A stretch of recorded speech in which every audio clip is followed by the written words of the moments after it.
क्या बीजेपी के हाथ में तुरुप का पत्ता हाथ लग गया है? क्या बीजेपी को मास्टर स्ट्रोक मिल गया है? क्या कोई बड़ा चमत्कार होने वाला है और 2024 में इंडिया गठबंधन का जो प्लान है वो धरा का धरा रह जाएगा? या सचमुच प्रधानमंत्री मोदी घबरा गए हैं, डर गए हैं, उनके पास कोई रास्ता नहीं बच रहा है? क्या होगा 2024 में? हर आदमी यही जानना चाहता है। इस वीडियो को गौर से सुन लीजिए, आपको दूध का दूध और पानी का पानी हो जाएगा। नमस्कार, मैं शंभू कुमार सिंह और आप देख रहे हैं नेशनल दस्तक।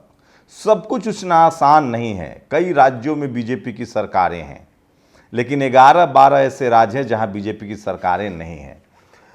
2 बार प्रधानमंत्री नरेंद्र मोदी रह चुके हैं। जिस तरह से मीडिया की विश्वसनीयता खत्म हो चुकी है, इस दौर में सबसे ज़्यादा नरेंद्र मोदी को अगर कोई नुकसान पहुंचा रहा है तो वो टीवी और अखबार, क्योंकि जनता को लगने लगा है कि टीवी अखबार सरकार का पैरोकार है, सरकार का प्रवक्ता है और जनता से मतलब नहीं है।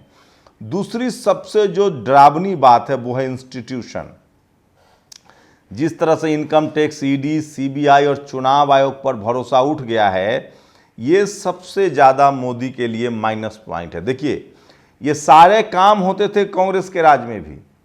इनकम टैक्स, ईडी सबका इस्तेमाल होता था जाति देखकर, लेकिन विश्वसनीयता बनी हुई थी। आपको बताऊंगा, कांग्रेस ने जितना दिन राज किया उसमें सबसे ज़्यादा मुख्यमंत्री कैसे सवर्णों को बनाए हैं, लेकिन ओबीसी को छोड़ रखा था। लेकिन नरेंद्र मोदी पहले चुनाव में पिछड़ा बनकर आते हैं और उसके बाद जैसे ही सत्ता में आते हैं, सवर्णों का तुष्टीकरण शुरू हो जाता है। यहाँ तक कि इकोनॉमिक वीकर सेक्शन के नाम पर सवर्णों को आरक्षण मिल जाता है। कलेक्टर, एसपी, डीएम, तमाम इंस्टीट्यूशन पर सवर्ण समाज का कब्जा हो जाता है। और उसके बाद सोचिए, धर्म के नाम पर लगातार दलित, पिछड़े, बैकवर्ड के युवाओं को आगे किया जाता है। ये सब कुछ लोगों के दिमाग में घर कर गया है और उसके बाद रही सही कसर जो है वो गठबंधन ने कर दिया है। तो क्या होगा 2024 में? क्या गठबंधन की काट मोदी ने खोज ली है? 1 नेशन 1 इलेक्शन। इसके लिए भी पता है आपको किसको आगे किया जा रहा है? पूर्व राष्ट्रपति रामनाथ कोविंद, जो दलित समाज से हैं। अब लोग कह रहे हैं कि बीजेपी संवैधानिक अधिकार छीन रही है, संविधान को बदल रही है और वो कभी दलित तो कभी आदिवासी को आगे करती है। पिछले बार राष्ट्रपति दलित समाज से थे, इस बार राष्ट्रपति आदिवासी समाज से हैं। लेकिन वहीं एक बड़ी खबर हाथ लग रही है। लोग कह रहे हैं कि कोई बात नहीं, 18 से 22 तारीख तक संसद का विशेष सत्र बुलाया गया है। कहा जा रहा है कि इसमें 2 ही खेल हो सकता है, या तो 1 नेशन 1 इलेक्शन का बिल आए या यूसीसी यूनिफॉर्म सिविल कोड का बिल आए। ये 2 हो सकता है। यूसीसी पर मुस्लिम समाज ने चुप्पी साध रखी है, कोई बोलने के लिए तैयार नहीं है, उससे तो कोई फायदा होगा नहीं। रही बात तो 1 नेशन 1 इलेक्शन से, इससे क्या होगा बीजेपी को फायदा? एक पत्रकार ने विपक्षी नेताओं को सुझाया है कि 1 नेशन 1 इलेक्शन को तभी माने जब ये तय हो जाए कि ईवीएम से चुनाव न हो। अगर ईवीएम से चुनाव होता है तो फिर बीजेपी को रोक पाना संभव नहीं है। तो इस तरह की अविश्वास का मसला जो है वो बन गया है। विपक्षी पार्टी के गठबंधन में 13 लोगों की कोऑर्डिनेशन कमेटी बनी है। 13 लोगों की, तमाम 13 लोग जो हैं, मैं उनका नाम भी बताऊंगा। लेकिन सवाल है कि क्या इसका कोई तोड़ है? लेकिन सोचिए, इस देश के सवर्ण नेताओं की बोली फूटने लगी है। 1 नेशन 1 इलेक्शन का पहला समर्थन कांग्रेस के सवर्ण नेता टीएस जुदेव ने किया है। सोचिए, टीएस सिंहदेव ने किया है, जो डिप्टी सीएम भी हैं छत्तीसगढ़ से। इन्होंने कहा कि बहुत अच्छी बात है। मैं इसलिए कह रहा हूँ ना, आरएसएस की माँ कांग्रेस है, आप इसे मानिए या न मानिए। तो पहला समर्थन वहाँ से आया है। अब दूसरी खबर मैं आपको बता दे रहा हूँ कौन कौन लोग इस टीम में शामिल किए गए हैं। जो सबसे बड़ी खबर है आज की, 13 लोगों की कोऑर्डिनेशन कमेटी बनी है। केसी वेणुगोपाल सवर्ण, शरद पवार किसान समाज से हैं, एमके स्टालिन ओबीसी, संजय राउत शिवसेना सवर्ण, तेजस्वी यादव ओबीसी, अभिषेक बनर्जी सवर्ण ब्राह्मण समाज से, राघव चड्ढा ब्राह्मण समाज से, जावेद अली खान समाजवादी पार्टी से, ललन सिंह सवर्ण जेडीयू से, हेमंत सोरेन आदिवासी जेएमएम से, डी राजा दलित समाज से हैं, उमर अब्दुल्ला मुस्लिम समाज से, महबूबा मुफ्ती, जयंत चौधरी का इसमें नाम नहीं है। तो 28 दल हैं। चलिए, 13 लोगों को ही रखना था। तो तो ये 13 लोग हैं जिनको कमेटी में लिया गया है। तो सवाल है कि वन रैंक वन इलेक्शन का जो मसला है पूरा, वो क्या इनके पानी फेर देगा? सवाल है कि 18 से 22 तक संसद में घमासान तो होगा। तमाम लोगों को लग रहा है कि ये अभी क्यों आ रहा है, 2024 चुनाव के बाद भी तो आ सकता है बिल, जब नेक्स्ट चुनाव होगा। सवाल है कि वो तमाम मुख्यमंत्री क्या करेंगे। कई पार्टियों के मुख्यमंत्री पहली बार चुनाव जीते हैं, जैसे हिमाचल में एकदम नई सरकार है, पंजाब में नई सरकार है, योगी जी की नई सरकार है। बीजेपी एक दो सरकार की बलि ले सकती है, लेकिन सवाल है कि विपक्षी मानेंगे। लेकिन इसका सबसे बढ़िया सॉल्यूशन एक पत्रकार ने दिया है, वो भी बताऊंगा। एक प्रियंका चतुर्वेदी का मैं बयान पढ़ के सुना चाहता हूँ। उन्होंने कहा कि अगर तमाम जो टीवी अखबार जिस तरह से कहता है कि इंडिया गठबंधन टूट गया है, बिखर गया है, प्रियंका चतुर्वेदी ने अच्छा जवाब दिया। अगर बीजेपी का कोई नेता पीएम पद के लिए मोदी के बजाय गडकरी का नाम ले, उसका करियर खत्म कर दिया जाएगा। हमारी पार्टियों में डेमोक्रेसी है और हम लोग चाहते हैं किसी का भी नाम ले सकते हैं। हर पार्टी चाहता है कि उनका नेता पीएम बने। विपक्ष को वन नेशन वन इलेक्शन तभी स्वीकार करना चाहिए जब वह ईवीएम के बिना हो। विनोद शर्मा जो हैं ये पत्रकार हैं, इन्होंने एक बड़ा ये खुलासा किया है। और एक देश एक चुनाव पर केंद्र सरकार का बड़ा कदम, पूर्व राष्ट्रपति रामनाथ कोविंद की अध्यक्षता में बनाई गई समिति। तो सोचिए, बीजेपी की नज़र दलित समाज को फिर से अपने तरफ जोड़ने पर है, ओबीसी को जोड़ने पर है। सवाल है कि बीजेपी ने पिछले 10 सालों में एससी और ओबीसी को दिया क्या है। इस देश में मुसलमान धार्मिक वजहों से बीजेपी से नाराज है, लेकिन शेड्यूल कास्ट, ओबीसी और शेड्यूल ट्राइब इसलिए नाराज हैं कि सवर्ण तुष्टीकरण में उन्होंने हदें पार कर दी है। टीवी अखबार की वजह से बीजेपी सरकार ने इतनी गलतियां की है कि बहुजन अब वोट देने के पक्ष में तो नहीं है। तो सोचिए, अगर बीजेपी के एजेंडे को किसी का समर्थन मिला है one rank one nation one election का, तो वो भी एक सवर्ण नेता का है। वही इस बैठक में कपिल सिब्बल के जाने से बवाल कट गया। ये कपिल सिब्बल नाम का वही आदमी है जिसने अर्जुन सिंह को बेमौत मरने के लिए छोड़ दिया, क्योंकि उन्होंने ओबीसी को रिजर्वेशन दिया था। आजकल समाजवादी पार्टी में है।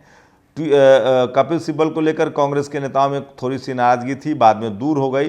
तो लब्बो लुआबी है कि जो विपक्षी यूनिटी है वो तो बनती हुई दिख रही है, कोऑर्डिनेशन कमेटी भी बना दिया गया है, लेकिन उस पर प्रधानमंत्री नरेंद्र मोदी का जो मास्टर स्ट्रोक है वन नेशन वन इलेक्शन, इसका क्या सॉल्यूशन होगा? आप लोगों को क्या लगता है, क्या तमाम राज्यों के मुख्यमंत्री मान जाएंगे?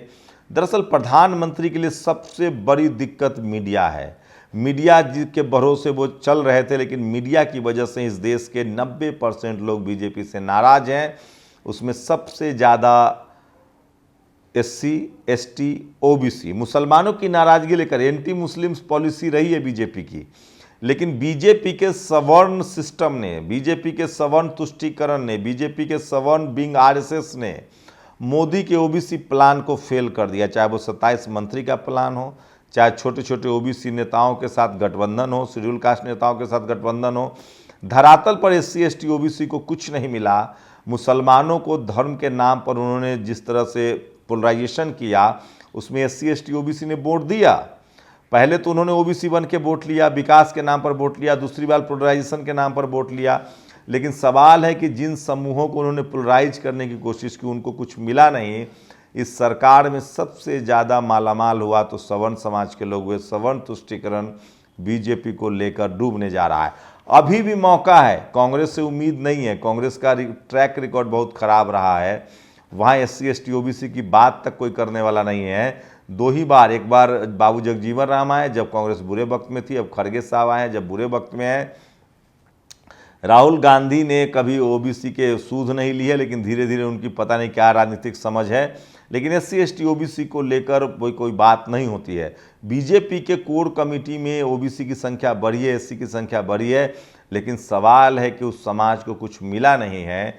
तो नारों से बहुत दिन तो देश नहीं चलता। इसका मतलब है कि क्या लगता है आप लोगों को कि one nation one election Modi को बचा पाएगा? ये डर तो है, घबराहट तो है। विपक्षी यूनिटी से बीजेपी डर तो गई है, घबरा तो गई है। सवाल है कि 11-12 स्टेट में उसकी सरकार नहीं है। हर जगह उसको 100% करना है, चाहे वो दिल्ली हो, राजस्थान हो, छत्तीसगढ़ हो, मध्य प्रदेश हो, कर्नाटक हो। बीजेपी की राह बहुत मुश्किल है, लेकिन सबसे दिलचस्प होगा 18 से 22 का स्पेशल सेशन। टीवी अखबार के लाख कोशिशों के बाद भी विपक्षी एकता बन चुकी है, उसमें टूट नहीं है। चुनाव के बाद ही वो लोग तय करेंगे कि प्रधानमंत्री कौन होगा। लेकिन एक बात तो तय है कि बीजेपी ने, मोदी ने विपक्षी नेताओं को एकजुट कर दिया है। आपको क्या लगता है, बीजेपी अगर हारती है तो उसकी सबसे बड़ी वजह क्या है? सवर्ण तुष्टीकरण। और विपक्षी यूनिटी अगर जीतती है तो उसकी सबसे बड़ी वजह क्या है? SC ST OBC का बीजेपी से नाराज होना। ये सबसे बड़ा सवाल है जो मैं आपके लिए छोड़ रहा हूं। मैं फिर कह रहा हूं, भारत में डेमोक्रेसी की जड़ें गहरी है। भारत ने इमरजेंसी भी देखा है, संजय गांधी जैसे लोगों को देखा है, इंदिरा गांधी जैसे डिक्टेटरशिप को भी देखा है। इस देश में डिक्टेटरशिप बहुत लंबा नहीं चल सकता है। रही बात मोदी और कांग्रेस के राज में, तो मोदी में पार्टी देखकर कार्रवाई होती है और कांग्रेस के राज में जाति देखकर कार्रवाई होती थी। ये एक फ़र्क तो है। लेकिन सवाल है कि वन नेशन वन इलेक्शन से क्या बीजेपी बच जाएगी? लेकिन जो सबसे बड़ा चैलेंज हो गया है, विपक्षी दलों को लगभग एक बात घर कर गई है। बैठक में EVM को लेकर भी मुद्दा उठा है, तो मुझे नहीं लगता है कि विपक्ष वन नेशन वन इलेक्शन की बात मानेगा। अगर मानता भी है तो शर्त ये होगा कि चुनाव EVM से नहीं, बैलेट पेपर से हो। क्या बीजेपी के लिए सबसे मुश्किल वक्त है? क्या नरेंद्र मोदी 2024 का चुनाव हार जाएंगे और क्या टीवी अखबार भी उनको नहीं बचा पाएगा? आपकी प्रतिक्रिया क्या? अपनी प्रतिक्रिया जरूर दीजिए। किसी ने लिखा है कि कैसे भाई हो, 9 साल तक सिलेंडर महंगा नहीं दिखा, चुनावी साल में 200 रुपये कम कर दिए। तो ये वो तमाम सवाल हैं जो लोग तंज कर रहे हैं, पूछ रहे हैं। लेकिन टीवी अखबार के लाख कोशिशों के बाद भी विपक्षी एकता तो नहीं टूट पाई। 26 से वो 28 दल हो गए हैं, उनमें आपस में कोऑर्डिनेशन है। 2024 चुनाव बीजेपी के लिए आसान नहीं होगा, चाहे वो वन नेशन वन इलेक्शन ही क्यों ना कर दे। 18 से 22 को बहुत मज़ेदार रहेगा, देखना पड़ेगा कि क्या होता है। शुक्रिया।